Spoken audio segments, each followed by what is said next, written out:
What's up guys, it's Chocolate Sushi again, and you've probably been wondering what's with the hiatus. Truth be told, I've mainly just been focusing on career stuff and learning a lot more on After Effects, but that's not why we're here today. Today we are here to show you one of Las Vegas's premier expos, which also happened to have the most recent Smash Major, Level Up Expo. Let's go. Truth be told, I didn't know what to expect going to this event. It's been at least like 5 years, maybe longer, since I've been to a convention. The last one I went to was Anime Expo, so I honestly didn't know what to expect, but this place did not disappoint. There was a bunch of stuff you can do for like all 3 days. You had merchandise, anime cars, booths of your favorite voice actors. You had all the games that were there. Outside of Smash, you had like arcade cabinets, PC area. There was trading card games there. There was One Piece. There was another one that was called 9DKP, which I'll get to later. And I'll actually have an interview with the guy who made that game later. Posted sometime, hopefully next week. Hell, even a YCS was there. The YCS was separate from the main event. It was separate from Level Up Expo. So basically it was in the same building, but the building was like divided in half and YCS was like on the other side. Outside of the majors, you had Melee, Ultimate, other games like Mario Party, Mario Kart, Dragon Ball Fighters. Hell, they even had Def Jam Fight for New York. There was just a bunch of stuff that you could do like consistently throughout the entire 3 days. Like honestly, if you've never been to this event before, you should go. It's really insane. Hell, they even had wrestling there. They legit had people just throwing hands. Well, I mean, not actually throwing hands, but there were some times where people would do moves. I think there was a point where people would just slap each other, but you heard that thing, like, it was loud. And I was like, damn, that looked real. Just to let you guys know, due to the amount of footage that I shot and just how many things were going on, I'm gonna split this video up into 3 different parts, which will be uploaded separately. So today specifically, I'll be going over the Friday one.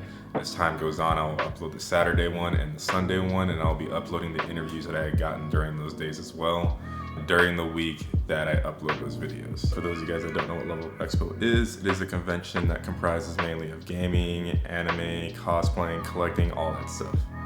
The event itself goes back to 2013, starting off at the Henderson Convention Center. It would later move on to the Cashman Center in Las Vegas from 2014 to 2017, and in 2018 onward, it would be at the Las Vegas Convention Center.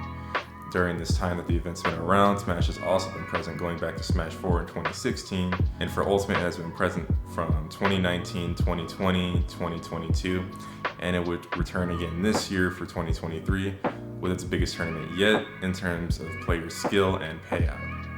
That being said, that's all I got for the history of the event. With that out of the way, let's get into the recap. So for those of you wondering, no, I did not enter this event. I went just to hang out with more friends and record this video. Personally for me, this event obviously felt more like a convention that happened to have a Smash Major rather than just being a solely Smash Major, which for me personally I think is actually kind of a good thing. It definitely feels like there is a lot more to do and it just comes across as a lot more relaxed compared to the previous events I've been to.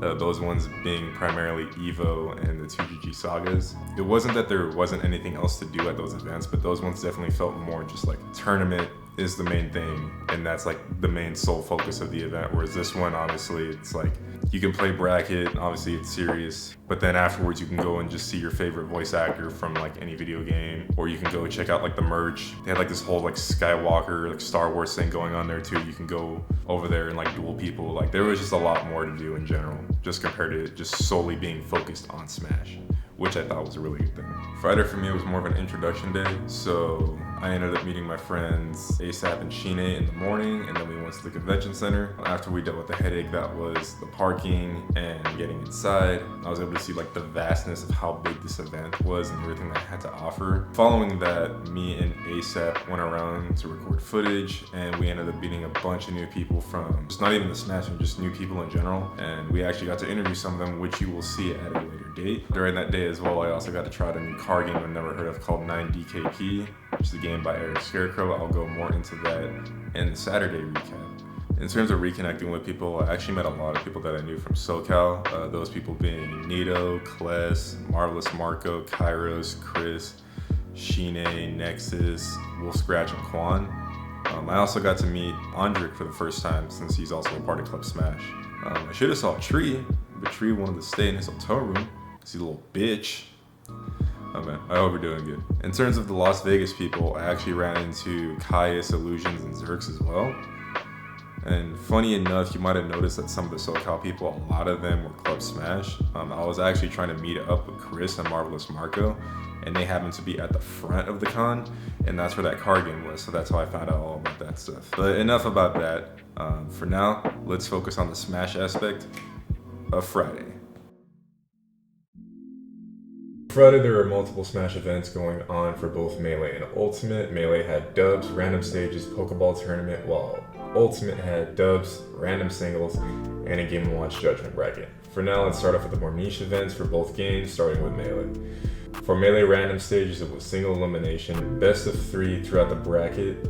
It had 10 entrants, with Vegas's ranked number 2, Arbonne Lamar securing first, formerly ranked Central Texas Mark and Puff Blue Zaft, who got second. And for third, you had Las Vegas's local player Polydank and the Chicago native Sahara, who tied for third. For Melee Pokeball bracket, it was a best of 3 single elimination style bracket, which later became a best of 5 and grand finals. It had 8 entrants, in which Reno's number 1 player and Cheek Main Omar won first. Michigan's ranked 7th and currently ranked number 2 at MSU Vorpal, a Jigglypuff, who got second. In third place, we had a tie with Las Vegas's ranked number 3 and number 2 respectively, those being Wako the Fox and Arbonne the Marth. For Ultimate Random Singles, the bracket was a single elimination best of 1. Up until Grand Finals, which was best of 3, the event had a total of 64 players, not counting any DQs, with the winner being SoCal's currently ranked number 1 player Chase. This was followed by NorCal's current number 2 player Louis Money. Third place being a tie between former Vegas and current Indiana player Thedium and Taiwan's current number 1 and SoCal's favorite multi-main and sandbagger Mazer Shine. The last new side event for Ultimate is the Game & Watch Judgment Bracket. This one only had 32 entrants, not counting DQs as well, which is a best of 1 single elimination style bracket, with grand finals being a best of 3. This event was won by Kermit, with Catnip coming in second, and third was a tie between Bobby and George Gamer.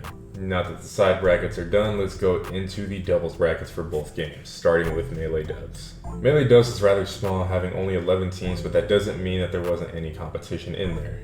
In first place, we have SoCal taking it with their number 16th and their 18th on their PR Curve, who are also ranked 99th and 57th on the SSBM rankings of 2022. In second place, we have the team of Ryan and Butterscotch, with Ryan being ranked number 2 in Baltimore and apparently number 1 in Vegas. I can't confirm that. I just saw a tweet saying that he was number 1 in Vegas, but the last PR that I could find of Vegas for Melee was the summer of 2022, so it could be outdated. Not sure. In third place, we have the team of Michigan, specifically MSU, sweeping in with number 7 on the Michigan PR and number 2 at MSU Vorpal, the Jigglypuff, and number 3 at MSU Noshi the Fox. Ultimate Dubs was stacked throughout the bracket, ranging from multiple top 50 PGR level players to local level threats. It consisted of 54 teams, with Cosmos and Light placing first. This was followed by Mars and Tweak securing second, and third was secured by the Double Sonic team of Sonics and Wrath.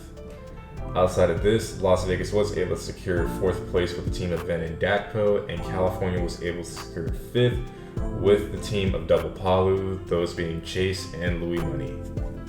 That's all I got for the Friday recap. Thank you guys for watching. I know this video came out late, but I do appreciate you still watching it.